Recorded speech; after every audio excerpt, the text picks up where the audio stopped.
ما شاء الله لا حول ولا قوة إلا بالله العلي العظيم. أعوذ بالله من الشيطان اللعين الرجيم. بسم الله الرحمن الرحيم. الحمد لله رب العالمين، الصلاة والسلام على أشرف الأنبياء والمرسلين وخاتم النبيين سيدنا الممجد بشيرنا المسدد نظيرنا المؤيد المصطفى الأمجد والمحمود الأحمد بالقاسم محمد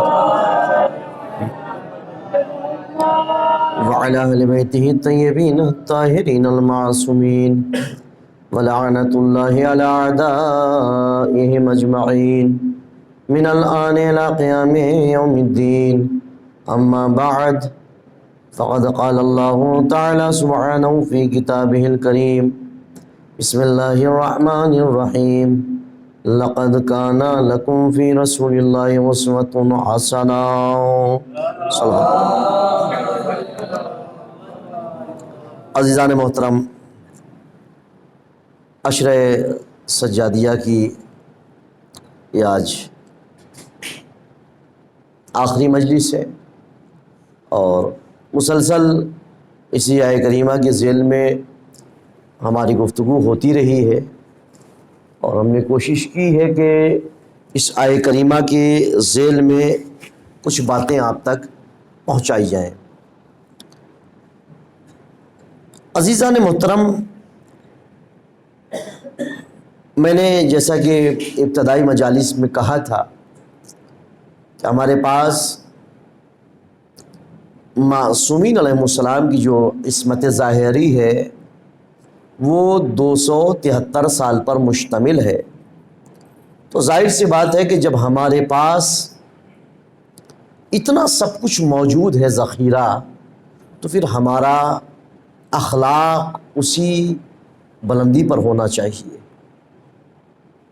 اور یہ بھی سمجھ لیجئے کہ جتنی واعظ و نصیحت، جتنی تبلیغ ہمارے یہاں ہے کہیں اور نہیں ہے. ایسا ہے یا نہیں ہے؟ جتنی واعظ و نصیحت ہمارے یہاں ہوتی ہے اور ہم سنتے ہیں، کسی مذہب میں اتنے اہتمامات ہوتے ہوں تو مجھے بتا دیجئے. کسی فرقے میں اتنے پروگرام ہوتے ہوں، اتنی تقاریر ہوتی ہو، اتنی واعظ و نصیحت ہوتی ہو، اتنا ان کے رہنماؤں کے بارے میں بتایا جاتا ہو، مجھے بتا دیجئے آپ. لیکن اس کے باوجود معاشرہ اور ہماری یہ قوم جہالت کی طرف جا رہی ہے. آخر سبب کیا ہے؟ عبادت میں تو اعلیٰ مقام ہونا چاہیے تھا، اخلاق میں بلند ترین مرتبے پر فائز ہونا چاہیے تھا، حلم و بردباری ہمارا شعار ہونا چاہیے تھا. لیکن ہمارا شعار تو کچھ اور ہو چکا ہے. آج ہم گروہوں میں بیٹھے ہوئے ہیں، اختلافات فرش سے لے کر کے منبر تک آ چکا ہے، اور منبر سے بھی اختلافات بیان ہونے لگے. ہم کہاں جا رہے ہیں؟ کبھی ہم نے غور کیا ہے؟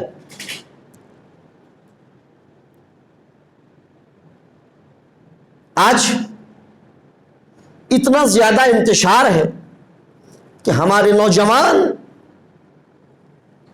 کنفیوز ہو گئے ہیں، صحیح کون ہے غلط کون ہے. آج کسی کا بیان، کل دوسرے کا بیان، پرسوں تیسرے کا بیان، اور ایک دوسرے کی تردید. نوجوان کنفیوز ہے. اختلافات انسان کو اپنی جگہ رکھنا چاہیے، اختلافات کو منبر پہ نہیں لانا چاہیے. اختلافات اگر ہے تو ان کو جہاں ہو وہیں بیٹھ کر کے حل کرنا چاہیے، نہ کہ ہم منبر سے اختلافات بیان کریں. اچھا، کنفیوز کیوں ہوئے نوجوان؟ اس کی بھی وجہ ہے. چونکہ نوجوان مطالعے سے بالکل دور ہے، کتاب پڑھنا نہیں ہے، مطالعہ کرنا نہیں ہے، سیرت کی باتیں تو سننا ہی نہیں ہے، پوری مجلسوں میں بیٹھنا نہیں، یہاں تو بیٹھتے ہیں لیکن عموماً مجلس میں بیٹھنا نہیں ہے، باہر ہوتے ہیں انتظار میں کہ مولانا صاحب مصائب میں پہنچے تب ہم جائیں. یعنی یہ فکر بنی ہوئی ہے. ایسا کیوں ہے؟ یہ کیوں ہے کہ وہ انتظار میں ہے کہ مولانا کی تقریر ختم ہو، مصائب میں آئے تب ہم جائیں؟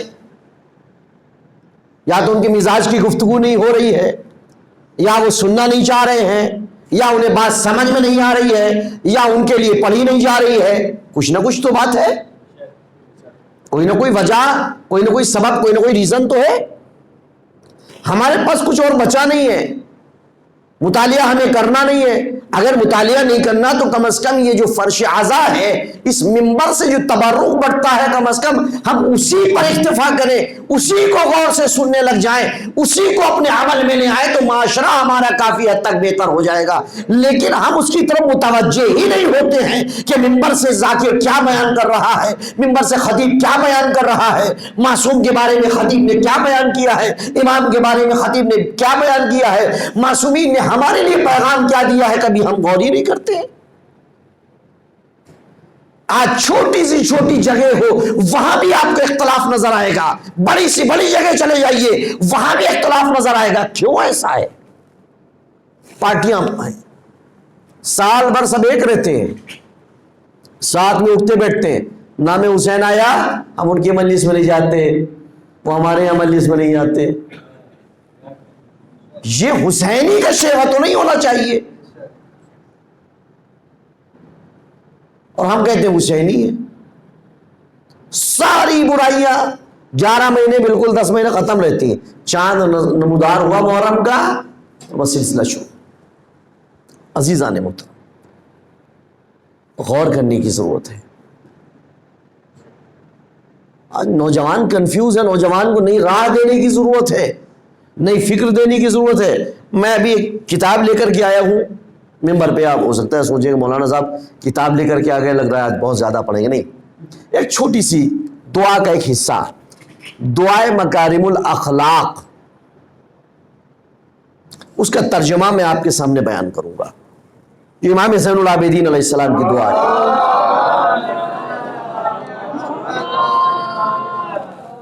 چونکہ بڑے سے بڑے خطیب کو آپ سنتے ہیں، لفاظی سنتے ہیں، سب کچھ سنتے ہیں، میں اپنے امام کی بات آپ کو سناؤں گا.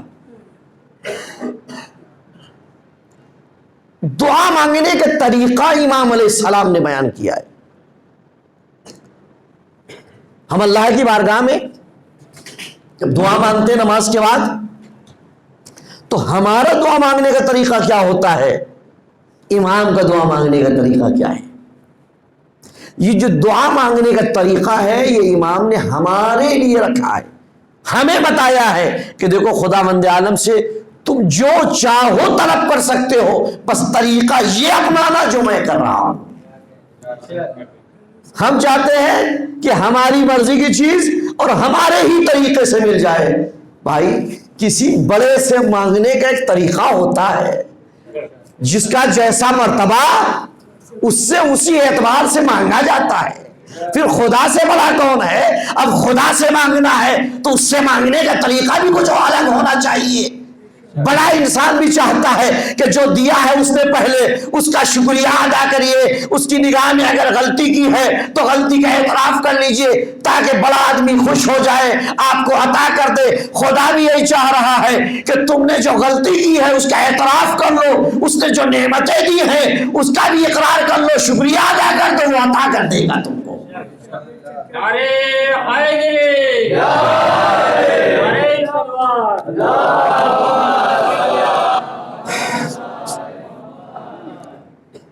یعنی ہم غلطیوں کا اعتراف کر لیں اور اس کے بعد اس سے طلب کر لیں. کیا نہیں دے گا؟ وہ یقیناً دے دے گا. ہو سکتا ہے کہ ایک عام انسان بڑا آدمی ہے، ہو سکتا ہے نہ دے، اس کو آپ کی بات نہ پسند آئے، نہ دے، منع کر دے، لیکن پروردگار عالم اس نے کہا ہے کہ تم نعمتوں کا شکریہ ادا کرو، ہم اس میں اضافہ کر دیں گے. ہو سکتا ہے کہ انسان آپ سے کہہ دے، کوئی انسان آپ کو کچھ دے، اس کے بعد وہ چلتے ہوئے آپ سے کہہ دے کہ ہم اور دیں گے، آپ کو جو ضرورت ہو تو بتائیے گا۔ آپ نے فوراً شکریہ ادا کیا، لیکن ضروری نہیں کہ وہ فوراً ہی آپ کو کچھ دے دے۔ اب آپ ایک انتظار میں، دوبارہ ضرورت پڑی، آپ پہنچے، اب آپ نے کہا تھا ذرا پھر ضرورت پڑی، ہو سکتا ہے کہہ دے کہ نہیں ہم نہیں دے سکتے ہیں، مجبوری ہو یا کچھ بھی ہو، منع کر سکتا ہے۔ ضروری نہیں کہ اس نے جو کہا ہے وہ اس پر عمل کرے، لیکن خداوند عالم نے کہا ہے کہ تم نعمتوں کا شکریہ ادا کرو، ہم اس میں اضافہ کریں گے۔ انسان آناکانی اس وجہ سے کر سکتا ہے، منع اس وجہ سے کر سکتا ہے، ہو سکتا ہے اس وقت اس کے پاس وہ چیز نہ ہو، یا ہو تو اسے اندیشہ ہو کہ وہ ختم ہو جائے گی، لیکن خدا کیا ایسا ہے؟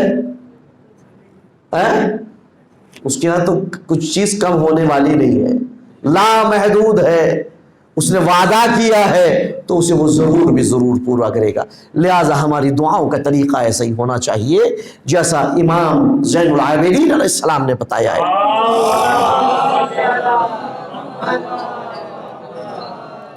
تاکہ ہم اللہ سے جو چاہیں وہ طلب کر لیں۔ ایک صلوات پڑھ محمد وآل محمد۔ سب سے پہلے تو دیکھ لیجئے کتاب صحیفہ سجادیہ، اس کا دوسرا نام صحیفہ کاملہ۔ بزرگ نہ بولا کریں تو اچھا ہے، نوجوانوں سے پوچھتے ہیں، لیکن کیا کریں، بزرگ ہمیشہ ماشاءاللہ آگے رہے ہیں، نوجوان خاموش رہتے ہیں۔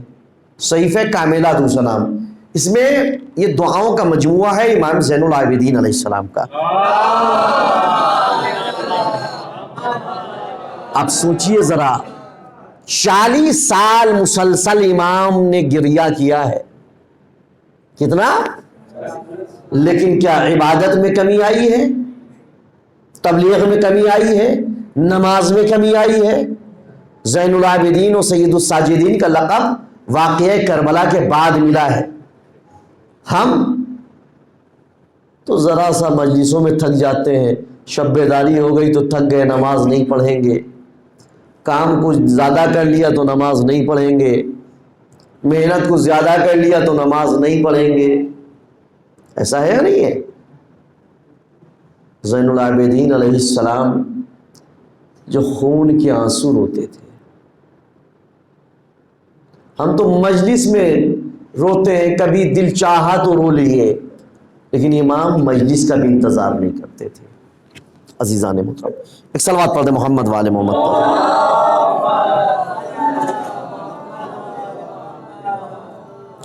ایک اور صلوات پڑھیں محمد والے محمد پر۔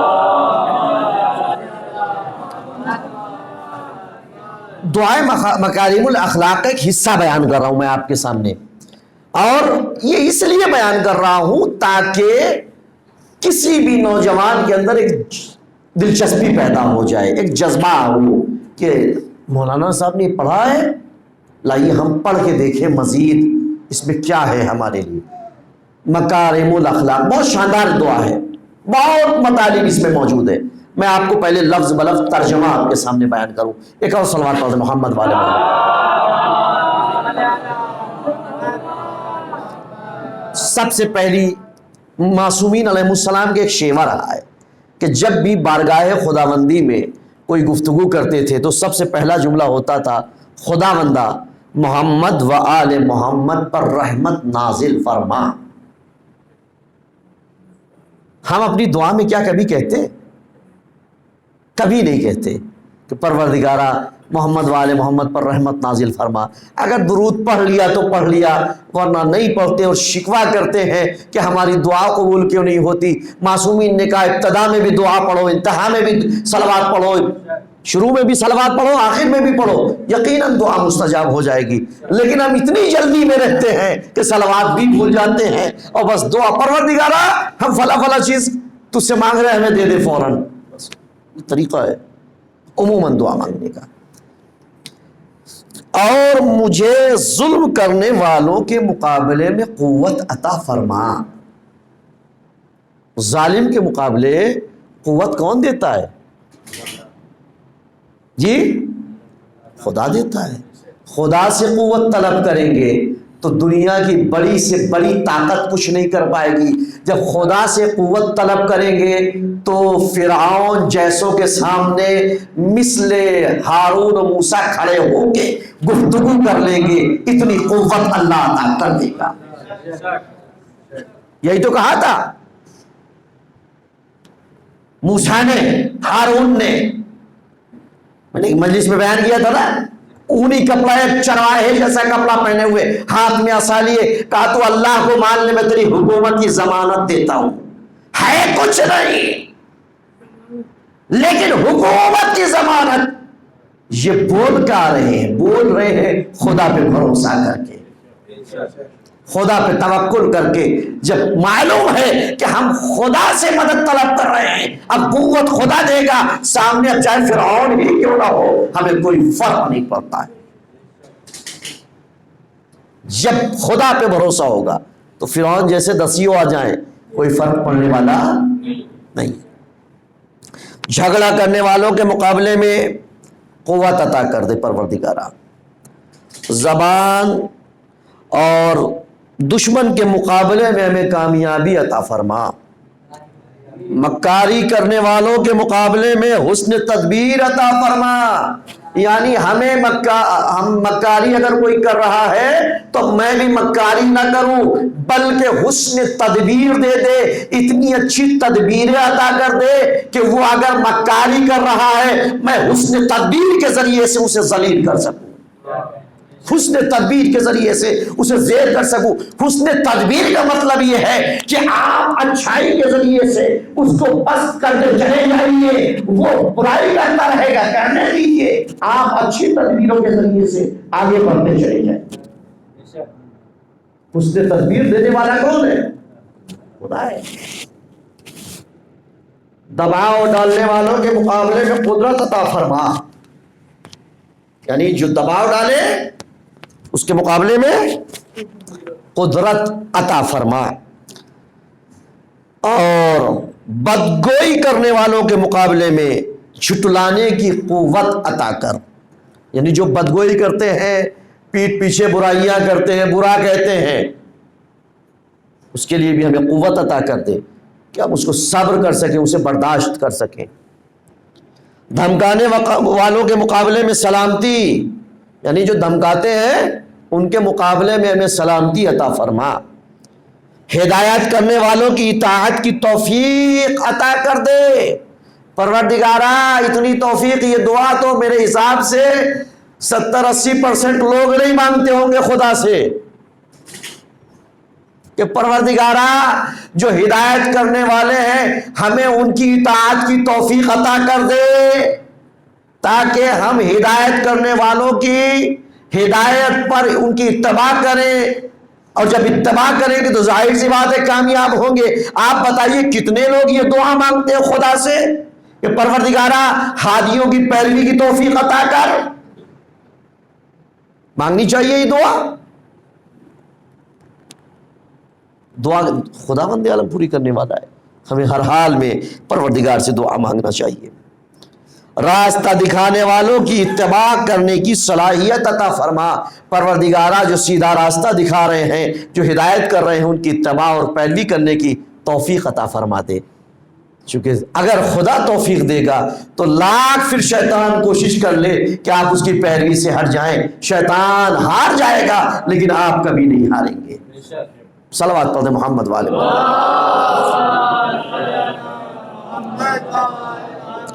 خدایا محمد وآل محمد پر رحمت نازل فرما، اور مجھے توفیق دے کہ میں قریب کرنے والوں سے نصیحت کا معاملہ کروں اور ترک تعلقات کرنے والوں کے ساتھ نیکی کروں۔ یعنی جو تعلقات کو ترک کر دیں میں ان کے ساتھ نیکی کروں۔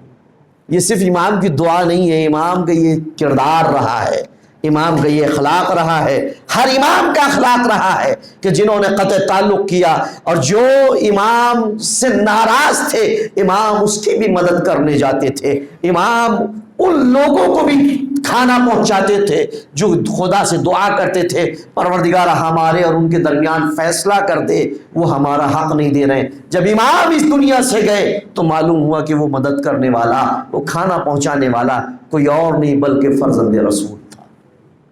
یہ ہے کردار امام، یہ ہے اخلاق امام۔ قطع تعلق کرنے والوں کا بدلہ تعلقات سے دوں، اتنی توفیق دے دے،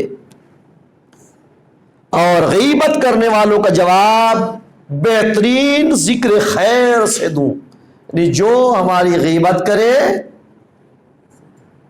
ہم اس کا جواب کس چیز سے دیں؟ ذکر خیر سے۔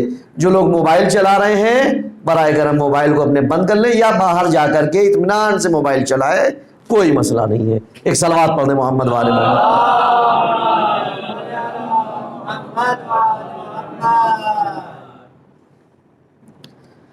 اس کے بعد امام فرماتے ہیں کہ نیکیوں کا شکریہ ادا کروں اور برائیوں سے چشم پوشی کروں، اس کی توفیق عطا کر دے۔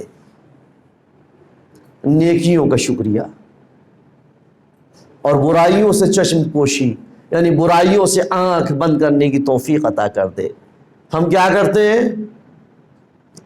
ہم نیکیوں میں آنکھ بند کر لیتے ہیں، برائیوں میں آنکھ کھول لیتے ہیں، الٹا کرتے ہیں۔ نیکی اگر عام کرنا چاہیے کسی کی تو وہ نہیں کریں گے، سوچتے ہیں کہ اس پہ پردہ ڈال دو چھپ جائے، کہیں ایسا نہ ہو لوگ اس کی تعریف کریں گے، اس کی عزت بڑھ جائے گی، ارے یہ اتنا اچھا آدمی ہے، یہ فلاں نیک کام کرتا ہے، سب تعریف کرنے لگیں گے، سب محبت کرنے لگیں گے اس سے، یہ تو فطرت ہے بالکل۔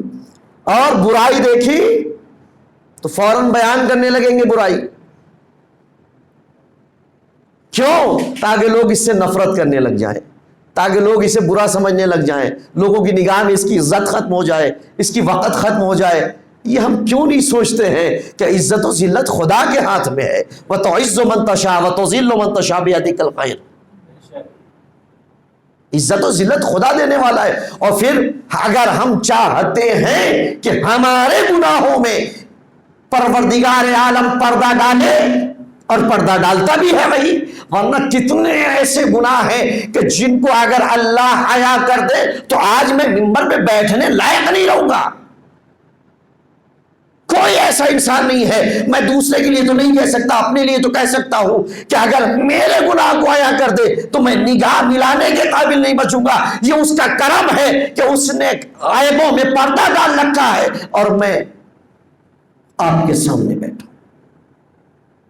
جب میں چاہتا ہوں، وہ اتنا کرم کر رہا ہے اور میں چاہتا ہوں کہ ہمارے گناہوں پہ پردہ ڈالتا رہے، کسی کو معلوم نہ ہو، تو پھر ہمیں کیا حق ہے کہ ہم دوسروں کے گناہوں کو سب کے سامنے آیا کریں؟ ہمیں چاہیے کہ جیسے ہم اپنے گناہوں کے بارے میں پردہ پوشی چاہتے ہیں، ویسی دوسرے کے گناہوں کو بھی پردہ پوشی کریں۔ یہ مومن کی علامت ہونا چاہیے۔ ہم نے دیکھا ہے گناہ کرتے ہوئے ہم اس کو نظر انداز کرتے ہیں، چونکہ ہر انسان کو اپنا جواب دینا ہے، اور اگر غلطی کرتے دیکھا ہے تو ہم اسی سے خاموشی سے کہیں بھائی ہم نے غلطی کرتے دیکھا ہے، آپ اس کو ایسے سے ایسے کریں تو زیادہ بہتر ہے، اصلاح اس کو کرنا ہے۔ لیکن اگر آپ نے دوسرے سے بیان کر دیا تو گنہگار آپ ہو گئے اور نقصان میں آپ ہیں، اس کی برائی کے ذمہ دار آپ ہو گئے، آپ کی نیکی اس کی طرف منتقل ہو گئی، وہ فائدے میں ہو گیا، آپ نقصان میں ہو گئے۔ بہت زیادہ ہم نقصانات کرتے ہیں اس اعتبار سے۔ مولا کائنات نے فرمایا کہ شیطان سے اس وقت تک غافل نہ ہونا جب تک کہ اس کے مر جانے کا یقین نہ ہو جائے، اور دوسروں کے گناہوں پہ اس وقت تک نگاہ نہ کرنا جب تک کہ اپنے گناہوں کے معاف ہو جانے کا یقین نہ ہو جائے۔ کون انسان ہے جو یہ کہہ دے کہ مجھے یقین ہے میرے سارے گناہ معاف ہو گئے ہیں؟ ہے کوئی انسان؟ کسی کے پاس سند ہے؟ تو عزیزان محترم غور کرنے کی ضرورت ہے۔ اس کے بعد امام فرماتے ہیں خدایا محمد والے محمد پر رحمت نازل فرما اور مجھے صالحین کا انداز عطا فرما، صالح یعنی نیک لوگوں کا انداز عطا کر دے، متقین کی زینت اور وہ لباس زینت ہمیں عطا کر دے، چونکہ لباس زینت خدا دینے والا ہے، اور ایسا لباس زینت مرحمت فرما تاکہ میں عدل کو منتشر کروں، تاکہ میں عدل کو پھیلاؤں۔ یہ نہیں کہ اگر اپنا ہے ولو غلطی پر ہو فیصلہ اپنے کی طرف کرے، یہ غلط ہے۔ یہاں جب عدل کا معاملہ آئے، فیصلے کا معاملہ آئے، تو اب یہ دیکھنے کی ضرورت نہیں کہ اپنا کون ہے، پرایا کون ہے، کون نزدیکی ہے، کون دوری، نہیں، جو عدل ہے اس کے اعتبار سے، عدل کا جو تقاضا کہے آپ اس کے اعتبار سے فیصلہ کریے۔ یہ مومن کا شیوا ہونا چاہیے۔ غصے کو ضبط کرنے کی توفیق عطا فرما دے، اور آتش جنگ کو بجھانے کی توفیق بھی عطا کر دے۔ اختلاف کرنے والوں کو آپس میں ملا دوں، اتنی توفیق مجھے عطا کر دے۔ یعنی امام فرما رہے ہیں، اللہ سے دعا مانگ رہے ہیں کہ اتنی صلاحیت و توفیق عطا کر دے۔ امام کے پاس تو موجود ہے، وہ ہمیں بتا رہے ہیں طریقہ کہ مومن کو ایسا ہونا چاہیے کہ دو کے درمیان اگر جھگڑا ہو تو اس جھگڑے کو ختم کرا دے، یہ نہیں کہ دو کے درمیان دوستی ہے تو جھگڑے میں بدل دے۔ کیا ہو رہا ہے؟ یہی تو ہو رہا ہے کہ گئے جا کر کے ادھر کی کانا پھوسی، ادھر کی ادھر کیا، اور جا کر کے جھگڑا کرا دیا۔ یہ شیطان کا عمل ہے، یہ دشمنوں کا عمل ہے۔ عمل معصومین کا یہ ہے کہ اگر دو مومن کے درمیان جھگڑا ہے تو اس جھگڑے کو ختم کرائیے، ان کے درمیان صلح قائم کریے۔ اس کے بعد فرماتے ہیں آپس کے اختلافات کی اصلاح کرنے کی توفیق عطا فرما، اور نیکیوں کو عام کرنے کی بھی توفیق عطا فرما۔ اتنی توفیق دے دے کہ ہم نیکیوں کو عام کر سکیں، برائیوں کی پردہ پوشی کروں، برائیوں کو چھپاؤں، اور مزاج کو نرم رکھنے کی توفیق دے دے۔ ایسا نہ ہو کہ مزاج میں میرے سختی ہو، جس کی بنا پر کوئی انسان اگر کچھ کہنا چاہے تو مزاج کی وجہ سے کہہ نہ سکے۔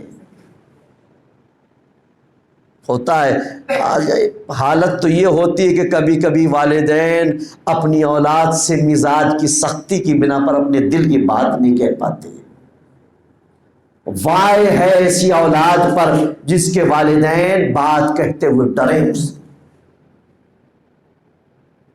وائے ہے عزیزان، اور ایسا ہے معاشرے میں۔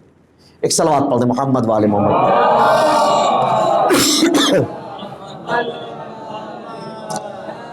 کاندھوں کو جھکائے رکھوں اور سیرت کو بہترین رکھوں، یہ توفیق عطا کر دے۔ انداز سلوک کو پرسکون رکھوں اور اخلاق کو پاکیزہ رکھنے کی بھی توفیق عطا فرما۔ فضیلت کی طرف قدم آگے بڑھا دوں، فضل و کرم کو اختیار کروں، لوگوں کو سرزنش نہ کروں۔ سرزنش بہت، یعنی ذرا ذرا سے میں ٹوکنا اور ڈانٹنا، یہ نہ کروں، سرزنش نہ کروں، برا نہ کہوں، ٹوکو نہیں بار بار۔ اس کا ایک سلیقہ ہے، اگر غلطی کرتے ہوئے دیکھا ہے تو اس سلیقے سے ہم ان تک بات پہنچا دیں۔ اور غیر مستحق پر بھی احسان کروں، یعنی جو مستحق نہیں ہے ان پر بھی احسان، اور حرف حق کہوں چاہے کسی قدر مشکل ہی کیوں نہ ہو۔ میں جب بھی بولوں حق بولوں چاہے مشکل ہی کیوں نہ ہو، اور شر کو زیادہ سمجھوں چاہے تھوڑا ہی کیوں نہ ہو، یعنی برائی کو میں زیادہ سمجھوں چاہے وہ تھوڑی ہی کیوں نہ ہو۔ لیکن ہوتا کیا ہے، ہم تو برائی کو بہت تھوڑی سمجھتے ہیں، گناہ کا لئے چھوٹا سا، تو گناہ کو گناہ ہی نہیں سمجھتے ہیں۔ عزیزان محترم، سب سے اہم جو گناہ ہے جس کو بہت معمولی سمجھا جاتا ہے وہ ہے جھوٹ۔ تمام برائیوں کی ماں جھوٹ ہے، بولتے رہتے ہیں، معمولی سمجھتے ہیں اس کو بالکل۔ وہ قول میں ہو یا عمل میں ہو، اور ان تمام صفات کو اطاعت کے دوام، جماعت کے الزام اور اہل بدعت کے ترک تعلقات اور انوکھی آرا کے اختیار کرنے والوں سے کنارہ کشی کے ذریعے مکمل بنا دے۔ یعنی جو اپنی غلط مشوروں کے ذریعے سے اختلافات پیدا کرتے ہیں، لوگوں کے ذہنوں میں انتشار پیدا کرتے ہیں، ان لوگوں سے دوری اختیار کرنے کی بھی توفیق عطا کرتے۔ عزیزان محترم، یہ میں نے ایک حصہ دعائے مکارم الاخلاق کا آپ کے سامنے بیان کیا ہے، مکمل دعا نہیں بیان کی ہے۔ مکمل اگر بیان کرتے تو اس کے لیے بہت وقت کی ضرورت ہوتی۔ تو جس کو بھی پڑھنا ہے، میرے پاس اور بھی کتابیں موجود ہیں، حتیٰ کہ یہ ہندی میں بھی ہے دعائے مکارم الاخلاق، بلکہ پوری صحیفہ کاملہ ہندی میں ہے، یہ عربی اور اردو ترجمہ ہے، انگلش میں بھی ہے۔ جس کو انگلش میں چاہیے وہ انگلش میں لے سکتا ہے، ہندی میں چاہیے ہندی میں، اردو میں چاہیے اردو میں لے۔ مطالعہ کریں کہ ہمارے امام نے کس طریقے سے بارگاہ خداوندی میں دعا کی ہے، کس طریقے سے خداوند عالم کی بارگاہ میں راز و نیاز کرتے تھے، کیسے خدا سے طلب کیا کرتے تھے۔ اب آپ سب مل کر کے فیصلہ کریں کہ جس طریقے سے امام علیہ السلام کی دعا ہے، کیا اس طریقے سے ہم بارگاہ خداوندی میں دعا طلب کرتے ہیں؟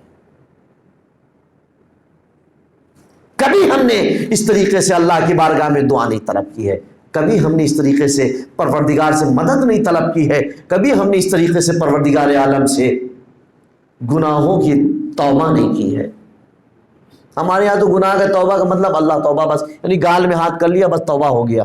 توبہ دل سے ہوتا ہے، اور زبان کی اقرار سے، ہم زبان سے اقرار کریں، زبان سے پروردگار عالم کی بارگاہ میں کہیں پروردگارا ہم تیری بارگاہ میں خطا کار ہے، ہماری خطاؤں کو معاف کر دے، تو رحمان و رحیم ہے، تو غفور ہے، تو معاف کرنے والا ہے، ہمارے خطاؤں کو معاف کر دے۔ امام زین العابدین علیہ السلام خانہ کعبہ کے غلاف کو پکڑ کر کے رو رو کر کے دعا کر رہے ہیں۔ بتائیے وہ دعا موجود ہے اس میں، کیا ہم میں سے کوئی ہے ایسا کہ جو گڑ گڑا کے دعا کرتا ہو تنہائی میں؟ جو تنہائی کا وقت ہے دعا کرنے کا، تنہائی کا وقت ہے گڑ گڑانے کا بارگاہ خداوندی میں، اور اللہ سے تعلقات کو مزید استوار کرنے کا وہ فجر کا وقت ہے، اس وقت عموماً سویا کرتے ہیں۔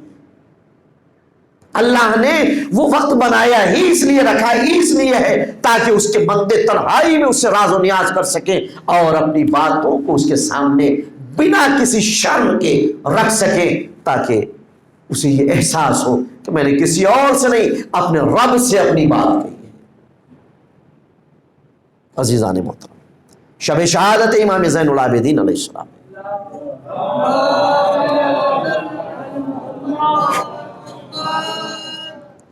اور یہ عشرے کی آخری مجلس ہے۔ جس آیہ کریمہ کے ذیل میں ہماری گفتگو ہوئی ہے اس کا مقصد یہی ہے کہ معصومین علیہ السلام ہمارے لیے آئیڈیل ہے، نمونہ عمل ہیں، ہم ان کی زندگیوں کو دیکھتے رہیں اور اسی کے مطابق عمل کرتے رہیں۔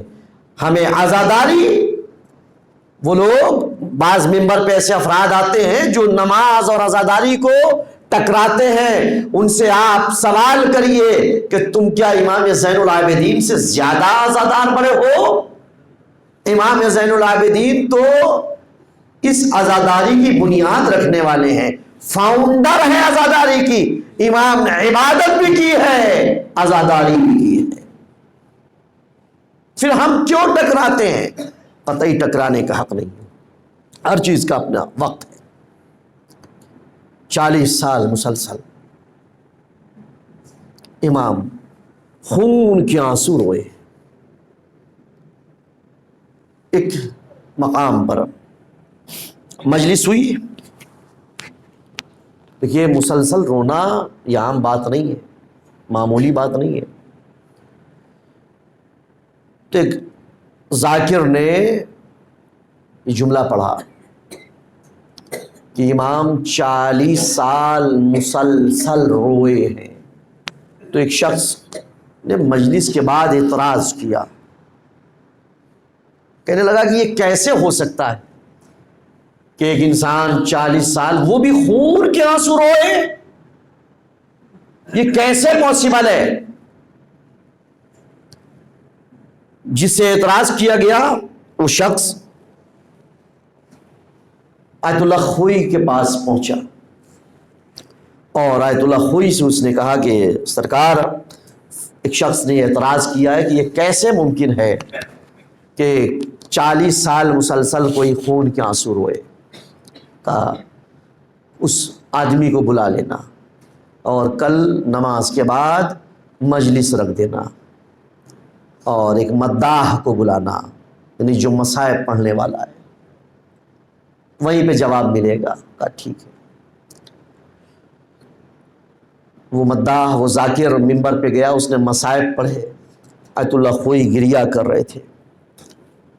مجلس تمام ہو گئی، آیت اللہ خوئی نے اس آدمی کو بلایا کہ یہ رومال لے جاؤ، یہی ہے جواب اس کا، اس میں جواب ہے اس شخص کا۔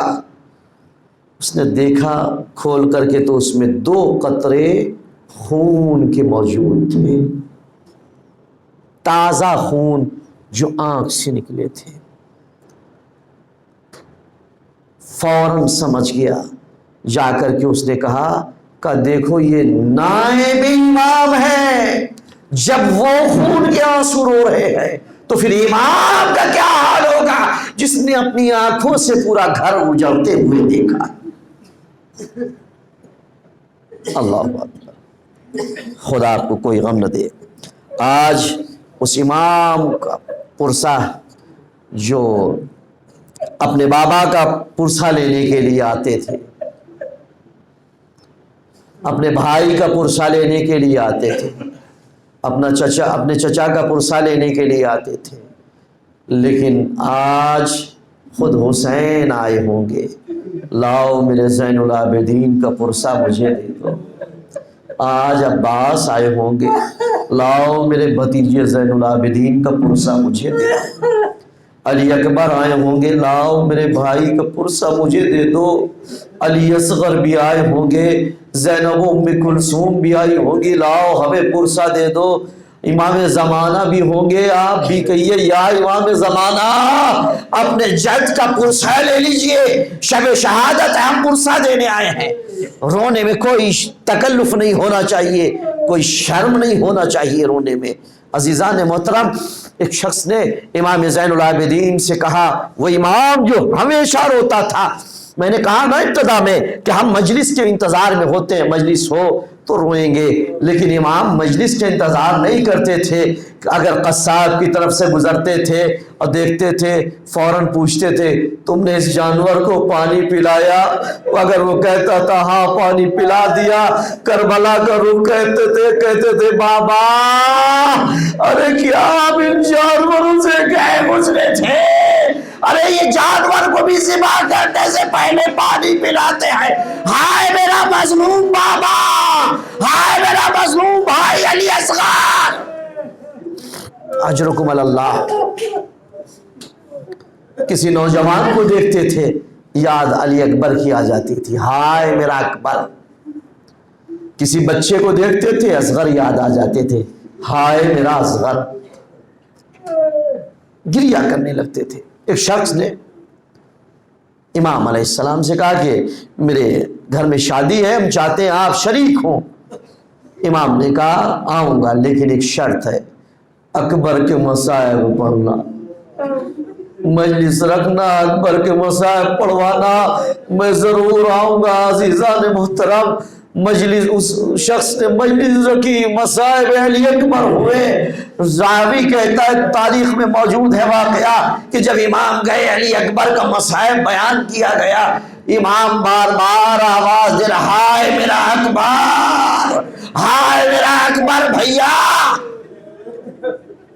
اجرکم اللہ، خدا آپ کو کوئی غم نہ دے۔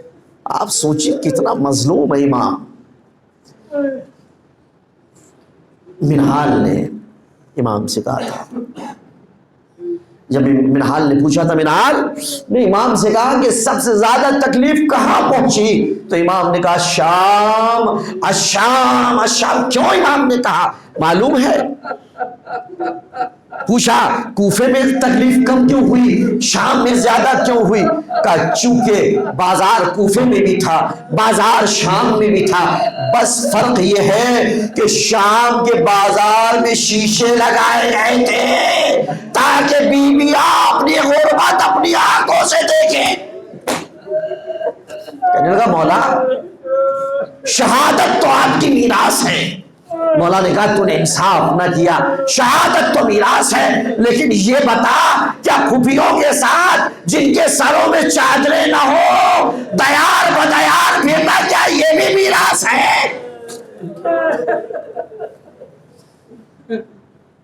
اللہ اکبر، خدا آپ کو کوئی ایک مقام سے بہت غیور ہے امام، اور اخلاق کا کیا کہنا، لیکن ایک مقام پر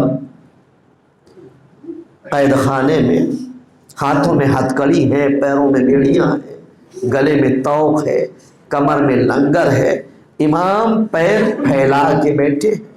جناب سکینہ کہنے لگی بھیا آپ پیر پھیلا کر کیوں بیٹھے ہیں؟ آپ تو کبھی پیر پھیلا کے نہیں بیٹھتے۔ امام کہنے لگے میری بہن پیدل چلتے چلتے پیروں میں چھابلے ہیں اور بڑے بڑے کانٹے بھی ہیں، بس عزیزان محترم جناب سکینہ نے ننھے ننھے ہاتھوں سے کانٹے نکالنا شروع کر دیا۔ عجب نہیں وہی منظر بالکل ہو کہ جب زینب نے حسن کے جنازے سے تیر نکالا تھا۔ اجرکم اللہ، رونے میں پرسا نہیں ہونا، رونے میں کوئی کوتاہی نہیں، پرسے میں کوئی کوتاہی نہیں ہونا چاہیے۔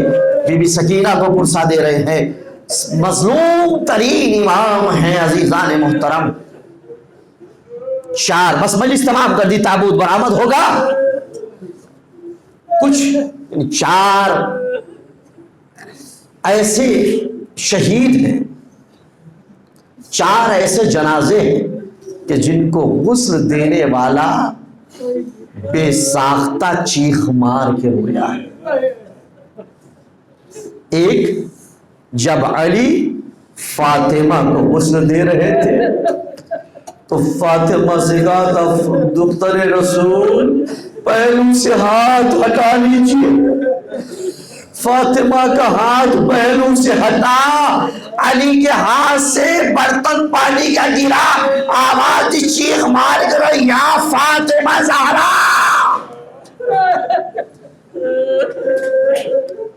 دوسرا جنازہ جب سکینہ کو غسل دینے کے لیے کرتا اتارا جا رہا تھا تو غسل دینے والے جو برتن ہاتھ میں لیے تھے پانی تھا، کرتا اتارا جا رہا تھا تو کرتے کے ساتھ کھال بھی آ رہی تھی۔ جس نے دیکھا فوراً ہاتھ سے برتن چھوٹا، آواز کیا اس بچی کو کوئی بیماری تھی؟ تیسرا جنازہ وہ تھا امام موسیٰ کاظم کا، جن کو بغداد کے پل میں لٹا دیا گیا تھا، بغداد کے پل میں لا کے لٹا رکھ دیا گیا تھا۔ شیعوں کے امام کا جنازہ ہے، وہ بھی قید سلاسل تھے، قید تھے۔ اور چوتھا جنازہ معلوم ہے امام زین العابدین کا تھا۔ جب امام علیہ السلام کو امام باقر علیہ السلام نے غسل دینے کے لیے لباس اتارا، اور جب غسل دیتے دیتے امام نے کروٹ کرائی اور پیٹھ کو دیکھا، امام چیخ مار کے روئے ہائے میرا بابا۔ ارے جب ایسے چیخ مار کے روئے تو اور چاہنے والے تھے پوچھنے لگے کیا ماجرا ہے جو اتنا چیخ مار کے آپ روئے؟ امام کہنے لگے ارے میرے بابا کی پشت میں ابھی بھی زخم باقی تھے، ابھی بھی پشت میں زخم باقی ہے، آئے میرا بابا کی طرح مظلوم تھا۔ بس عزیزو جنازہ تیار ہوا، شان و شوکت کے ساتھ مدینے میں جنازہ اٹھا، لیکن عجب نہیں، آواز دی ہوئی امام زین العابدین نے، اے میرے بابا مجھے معاف کر دیجئے گا، میں بڑا مجبور تھا، آپ کا بیٹا تو موجود تھا لیکن آپ کو غسل و کفن وقت پہ نہ دے سکا، 3 دن آپ کا جنازہ بے گور و کفن پڑا رہا۔ ہاں میرا بابا بڑا مجبور تھا۔ اے بابا، ارے آپ کا جنازہ تو پامال میں تھا۔ اے عزیزو، تابوت امام آ رہا ہے، امام کو بھی